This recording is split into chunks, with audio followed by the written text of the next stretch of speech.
In this first media block that we have for you tonight, we have a follow-up on Eric Adams. New York City has gone through some changes recently. They invited a bunch of people in. They gave them top-line housing and EBT cards. And now Eric Adams has realized, like, you can't run a city like that. And so we're going to touch in on that story. There was something interesting that happened just this past week. I don't know if it had anything to do with other events ongoing, but it's definitely a sign, and it's being done by a Democrat mayor. I just want to put it on the record. Here's a Democrat mayor. This is what's going on in the sanctuary city land before Trump even gets there. The next two pieces of the story are follow up on FEMA and Hurricane Milton and how they wrote it down to skip the Trump houses. So if you had signs, FEMA no help you. I'm sure it's just an isolated case, a couple bad apples, and not a type of policy coming down from the top or, you know, authoritatively done in any way, shape, or form. So let's get to those clips, because then we got to get into the other news of the week that all fits together. These are kind of like the miscellaneous that need to be in this tonight's time capsule. Let's check it out. New York City Mayor Eric Adams announced an end to a program providing prepaid debit cards to migrant families Thursday. Adams was asked about the decision with New York City's WABC. Well, it was an emergency contract for a sunsetting 1 year. That was what it was in place for 1 year. And now we have moved away from emergency response because we have had a constant decrease in our population. The mayor called the program a success, citing reduced food waste and millions of dollars put into the local economy. The city began giving out 3,000 debit cards to roughly 900 migrant families in March. The cards, worth up to $350 per week, were designed to only be used for essential items like food and baby supplies. We told you earlier about the expansion of the program in July to 7,300 migrant families, and critics argued the city-funded cards were unfair to low-income New Yorkers who couldn't get similar benefits. And some Republicans expressed worries the debit cards would attract more undocumented immigrants to the city. With the expansion of the pilot program, the cost was estimated to be as high as $53 million. New York City has seen an influx of more than 200,000 migrants since 2022 and has been providing shelter and resources for many of them. For more on this story, download the Straight Arrow News app or visit SAN.com. From the Daily Wire exclusive, FEMA official ordered relief workers to skip houses with Trump signs. Whistleblower. It's almost unbelievable to think that somebody in the federal government would think that's okay.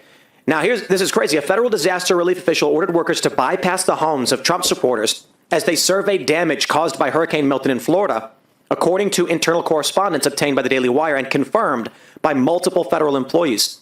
A FEMA supervisor told workers in a message to avoid homes advertising Trump as they canvassed Lake Placid, Florida, to identify residents who could qualify for federal aid. Internal messages viewed by the Daily Wire reveal the supervisor, Marnie Washington, relayed this message both verbally and in a group chat used by the relief team. Multiple government employees told the Daily Wire. The government employees told the Daily Wire that at least 20 homes with Trump signs or flags were skipped from the end of October and into November due to the guidance, meaning they were not given the opportunity to qualify for FEMA assistance. Images shared with the Daily Wire show that houses were skipped over by the workers who wrote in the government system message such as Trump sign, no entry per leadership. Take a look at this. It says, implement best practices, avoid homes advertising Trump. And apparently this is going down only a few days before the election. Yeah, I wonder if they're going to come up with some kind of rationalization, like people with Trump signs outside their homes are more likely to be unfriendly and own firearms, and we're afraid of them. But regardless, whenever there's any kind of investigation, or if these people are punished as they should be, we're going to be told it's a political prosecution, that we live in some kind of banana republic. Completely because every time they're held, there's bro, do you think I care? Do you think I'm saying it because I'm like, we can't do this? I don't want the liberals to be upset about our justice system. They're upset anytime anyone's punished. Already, our good friends, the Krasensteins, are taking that statement from Trump's lawyer where he says, if Letitia James keeps violating Trump's rights with lawfare, they will put her in jail. And then he tweets, oh my God, oh heavens, this is fascism. They warned us about it. It's happening. Mm-hmm. And all the liberals are like, we knew it. And it's just laughable because anybody, you know, they're liars. They know they're liars. They know, we know they're liars. That's right. The charges against Donald Trump have no underlying crime and literally make no sense.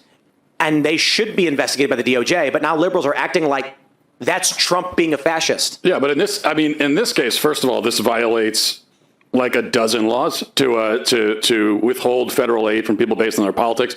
That's so illegal. It's illegal on so many different levels that obviously, and I know that FEMA has said, I think in their statement, they said that they've identified the person, and they didn't even quite say they fired them. They said that they're no longer in that position or something.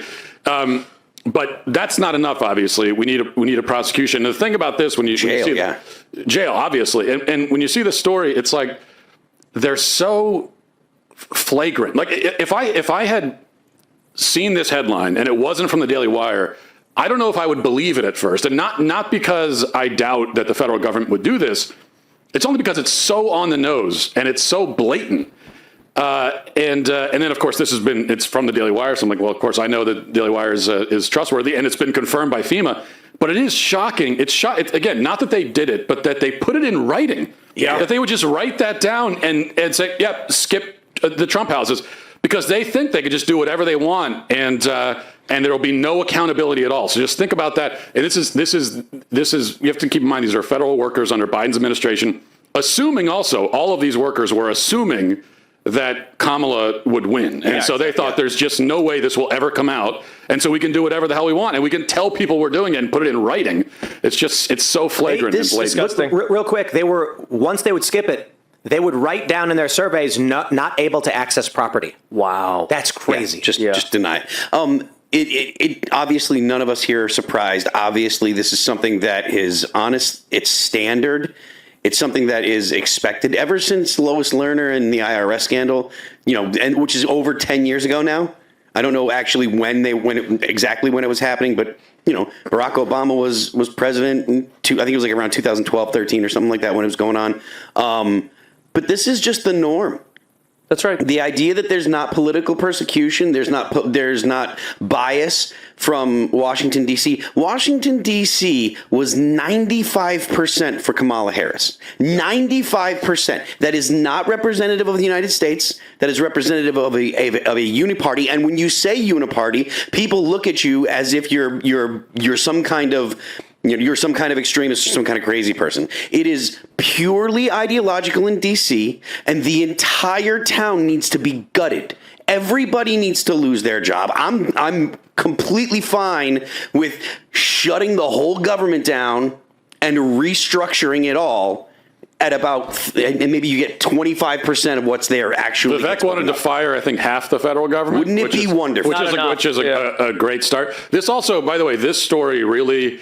It really sheds light on, we know what happened in Florida. Well, we also know what happened in North Carolina, where to us peons and peasants, it seemed as though the federal government just abandoned these people, that many of them in the redder parts of, Asheville's very liberal, but the surrounding counties, very red part of North Carolina.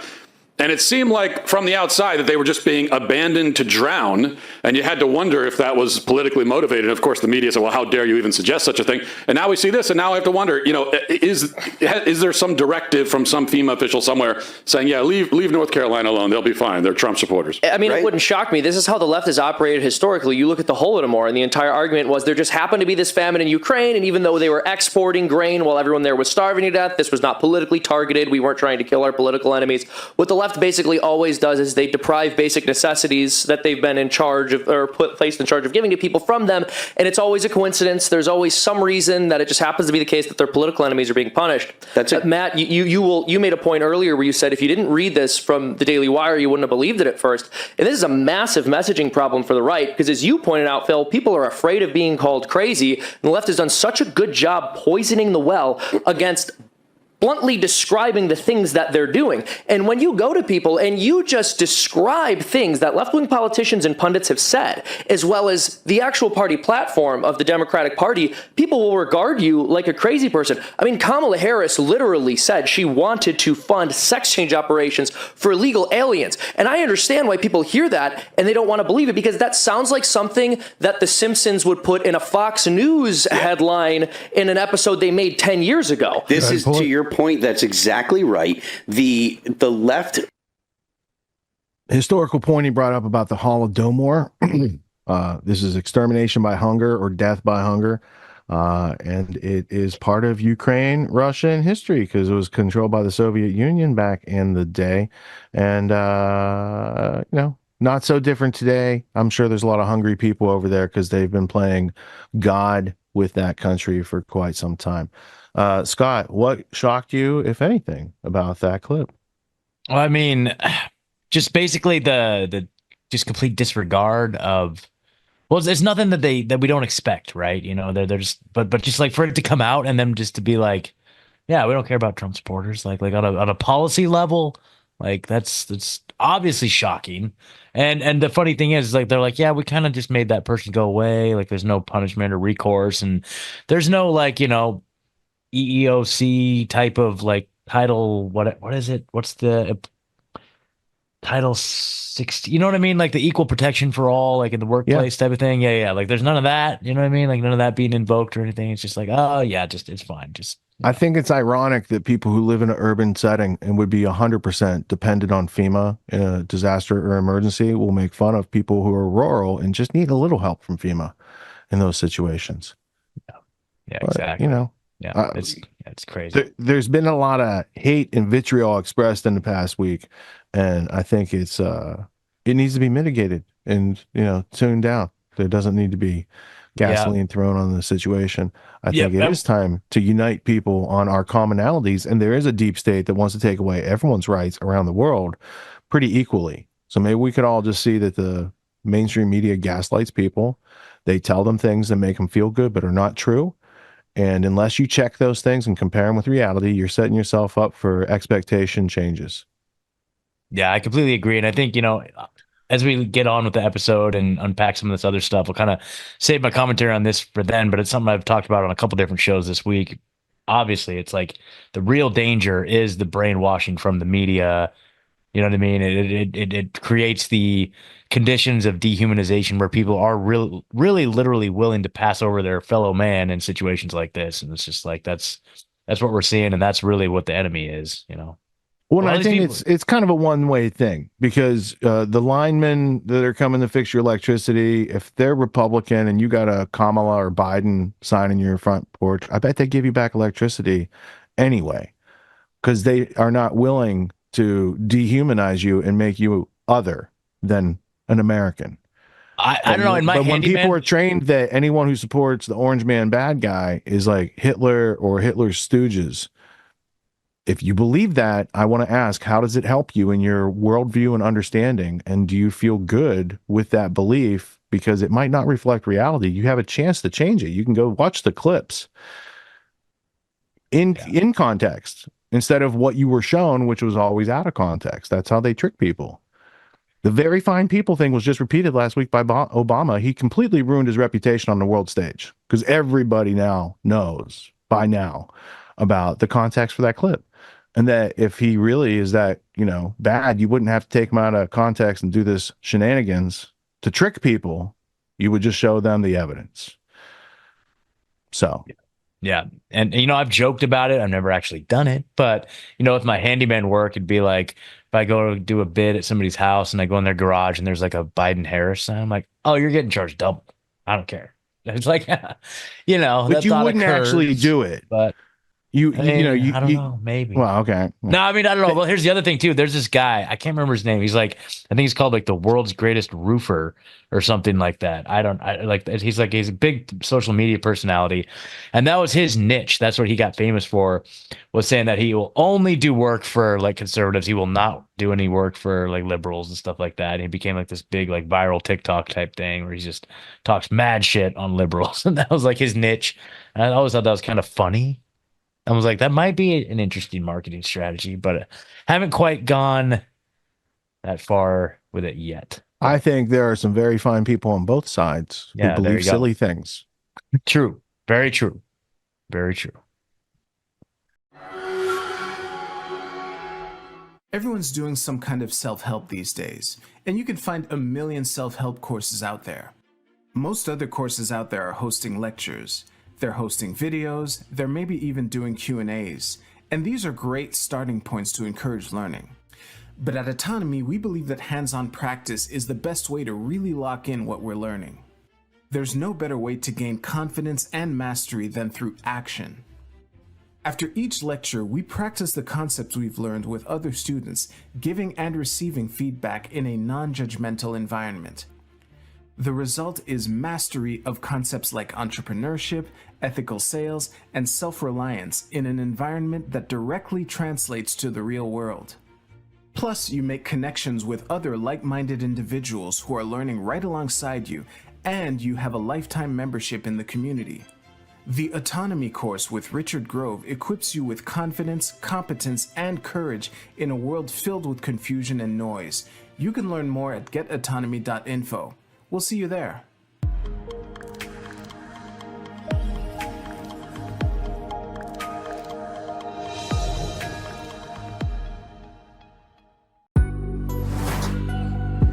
What makes the Grand Theft World podcast unique, invigorating, exciting, and informative? Most other podcasts out there are either doing straight up interviews or they're just covering the daily news. They're covering current events from the day they happened. And that is effective. It's useful. It's a great starting point. And then sometimes these current events change during the week past the first story. So we like to give it a little time. You have to wait till some of the dust settles on these stories in order to give them accurate coverage. And the other thing that's really missing in the media landscape is covering the articles that are coming out every day. That's great. That's necessary. But who's bringing in contextual history so that you can understand what has been going on for decades and decades to lead up to the machinations and actions that we see unfolding today? So what we do here on the podcast is we cover current events. Many of these things are censored, but we wait about a week. As a forensic historian, I focused mainly through my career on the history of globalism and collectivism and things that they call maybe the New World Order.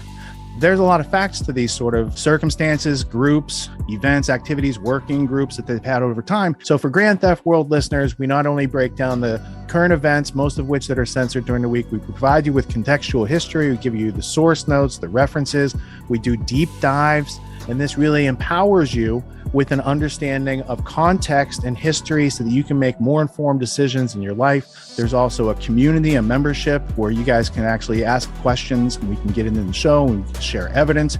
And there's a town hall weekly for Grand Theft World for those who listen to it and are interested in covering the stories that we don't get to during a 6-hour show. Listening to it an hour a day, you could easily consume the week's news, but you're going to have substance and meaning and context and understanding. And with that, you can make higher quality decisions in your life. So if you're interested in more quality in your life, go to grandtheftworld.com, click podcast at the top, and we'll see you there. Thank you. These allegations are false. This isn't Grand Theft Auto, folks. This isn't a video game. What are the most surprising things that you discovered once you started pulling on that thread? Who he was connected to, what institutions he was influential over, what events he participated in? Come on, man. What are we talking about? Come on, man. No. You don't have to think about it, dude. I got this quote because you said you didn't know much about Klaus Schwab. I made it my job to, as soon as this happened, I'm like, okay, this guy's their front man. Let me learn about the official history of the World Economic Forum. I got their 40-year history. I got every book that Klaus Schwab has written or ghostwritten. I went through those books. This is one of the most interesting passages. Come on, man.